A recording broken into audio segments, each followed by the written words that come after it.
This is PonyToast for Philadelphia Radio and Ponyville Live. I'm here with M.A. Larson. For those of you who don't know who this is, and I think I say this every time, if you don't know who this is, that rock is probably really crushing your back and you should get out from underneath it.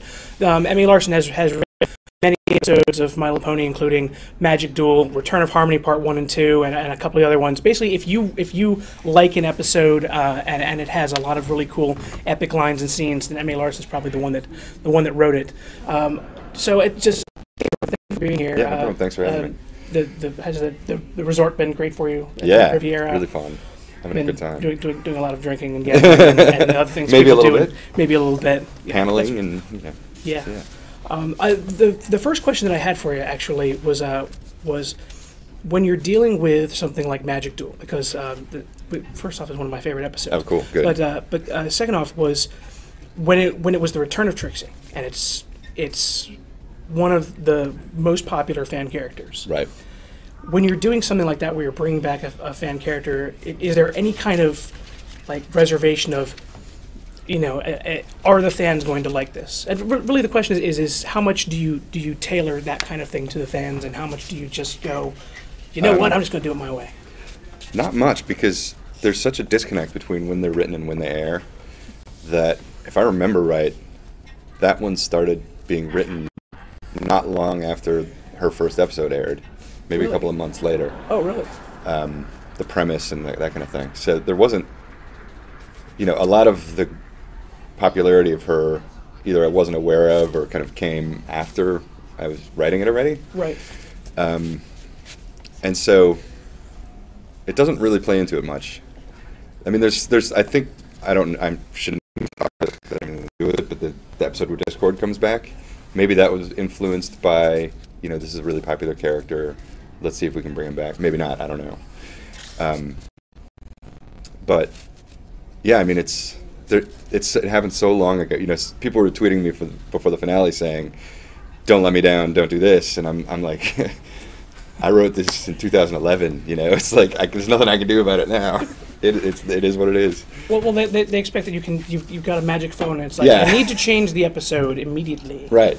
The South Park, where they can do an entire episode in 6 days, something like that. Yeah. Then this show is not that. This show is it's a year plus between writing and airing. So I think I've already answered. Are there a lot of drafts for episodes? I mean, obviously it's going to take a while, but does it go through a lot of drafts? Not really. No. I love the system on the show and the way the show works. You get the perfect mix of structure and everybody on the same page with how this episode's going to go, and then freedom to just write funny stuff, hopefully. Right.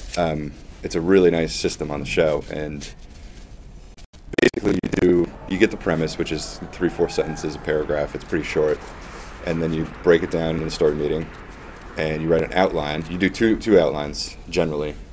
You get notes from the story editor and then the network, and then you do 2 drafts of the script, and that's pretty much it. I think that's how it was on every single episode. 2 outlines, 2 scripts. That's it. That's awesome. Because everybody's on the same page with what's going to happen. There's just not a lot of heavy rewriting that needs to be done. Right. On other shows, it's a nightmare, and you do 10 drafts of an 11-minute episode. It's miserable. Right. But on this show, that it's set up so beautifully. There's not much of that.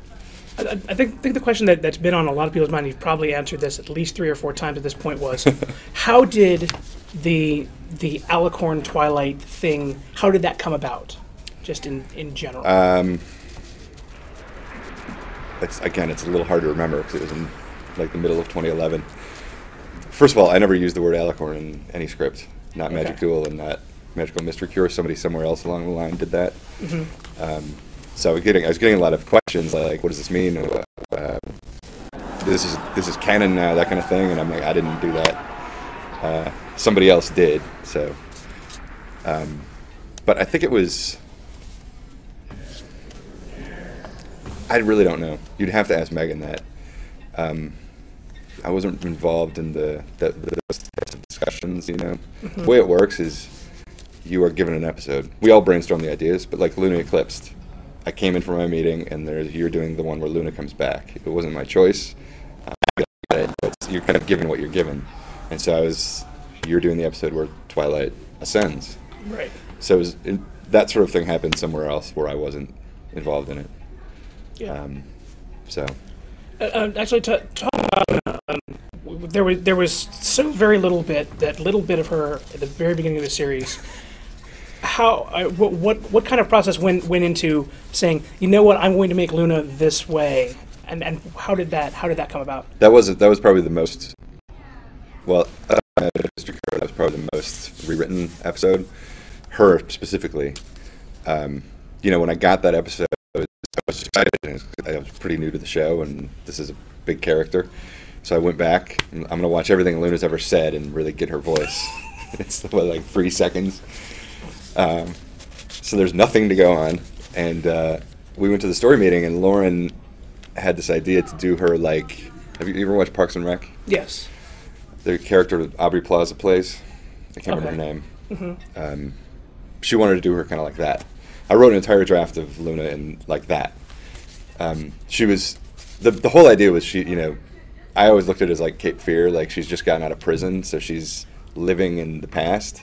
Her reality is still from hundreds of years ago or whatever. I can never remember. Is it 500 or 100? It was 1,000. In the 1,000. Okay. 1,000 years. 1,000 longer. Years. Yeah. So she is still stuck 1,000 years ago, and that's sort of how it evolved into the royal thing. When she went away, when she went to prison, it was much more of this sort of royal thing, and there was these kind of greetings and shouting and all that stuff. That was just her normal. So she's still there. So that's where it came from for me, anyways. I don't know if Lauren was thinking of this, but I always thought it was like Cape Fear. Okay. She's out. She's out of the joint, and she's got to reintegrate into society. Why? Just like if you could come up with a reason for this one, why did no one mention this to her? By the way, we don't do this anymore. It was a trick of the episode, because she's at the end of the pilot. She's not Nightmare Moon anymore, right? She's like come out of that, but she's still. And then time passes, like a whole season passes, and you kind of get the sense from her that she has been having a hard time reintegrating. Right. And people are naturally scared of her, and then you add into the fact that it's Nightmare Night, and they're all hiding anyways. They're scary in general. Who's going to go up to her and be like, by the way, I don't want to insult you or anything, so, but...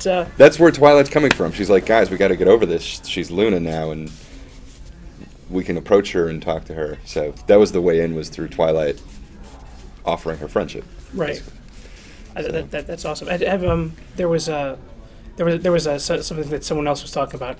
Have you heard about the whole Trollestia thing? I don't know. I heard that phrase. I don't know what it means. The idea of it is that Celestia is a prankster. I hinted at it a couple times in the series. Uh-huh. So someone had mentioned yesterday. It was, what if Celestia was intentionally not telling her that things have changed? Be like, you know what? Let's put her out there and just see what happens. So she's just watching it all, laughing. Like, be like, you're so stupid. Yes. Behind the scenes. Someday we'll get that episode. That's that.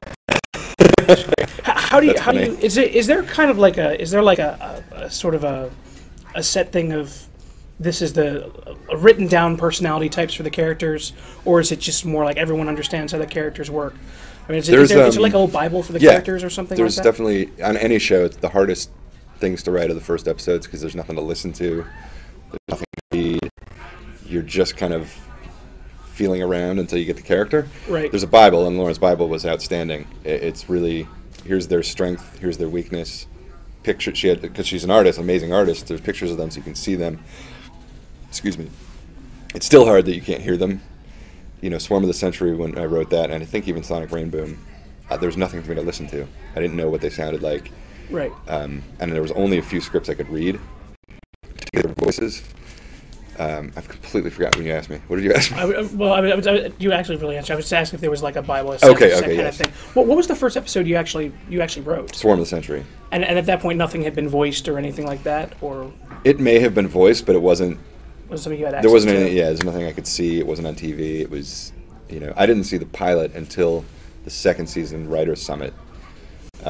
I had been Cutie Chronicles by then too.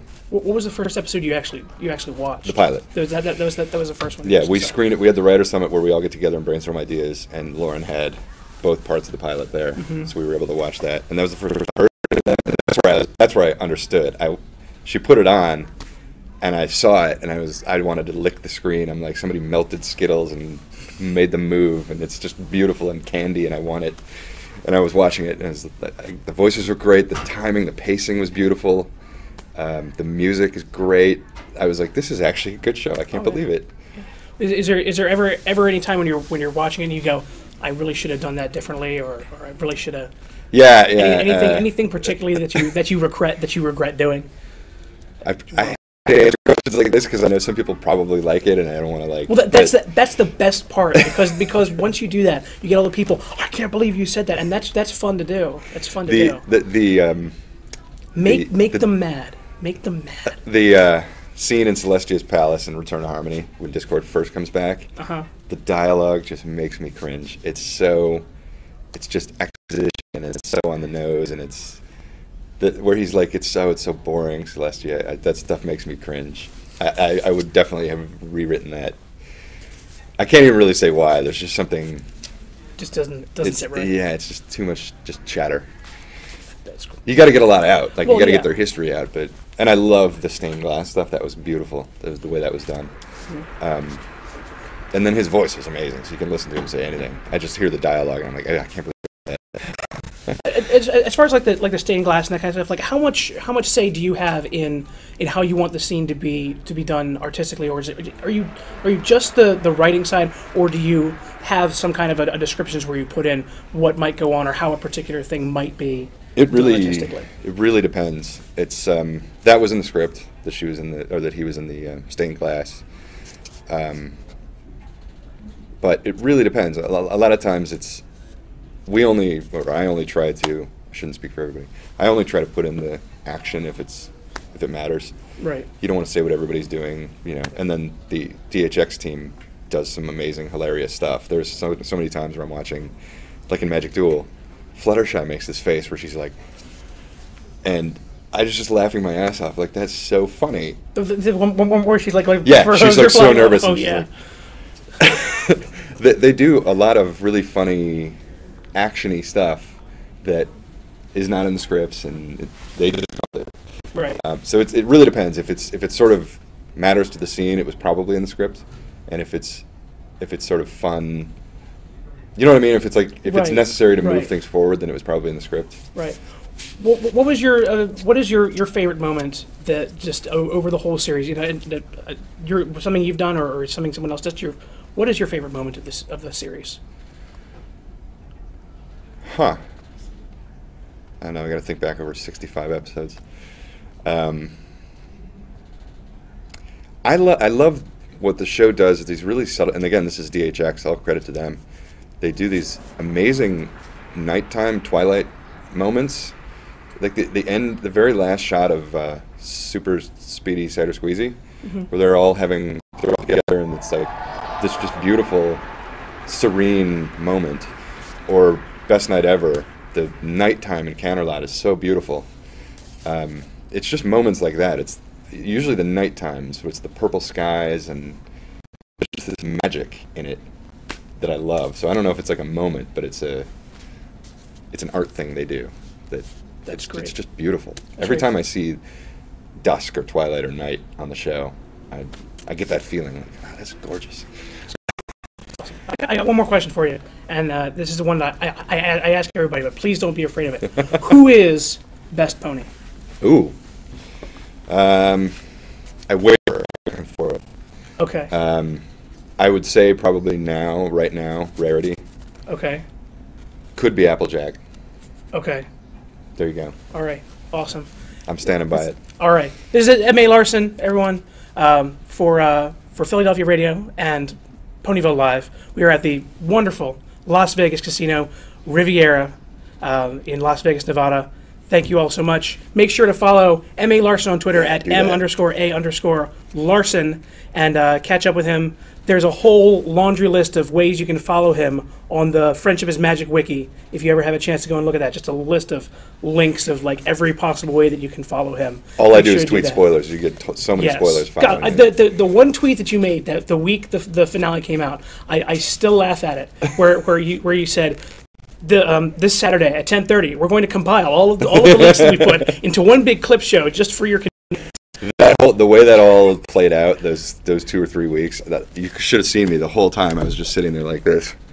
Like, really? Another song is out? Another image? It was just disgusting. I couldn't believe This it. happened. Oh, thank you so much for your time, no though. problem. Thank you you so much. Thanks for having me on. No problem. No Bye, problem. guys.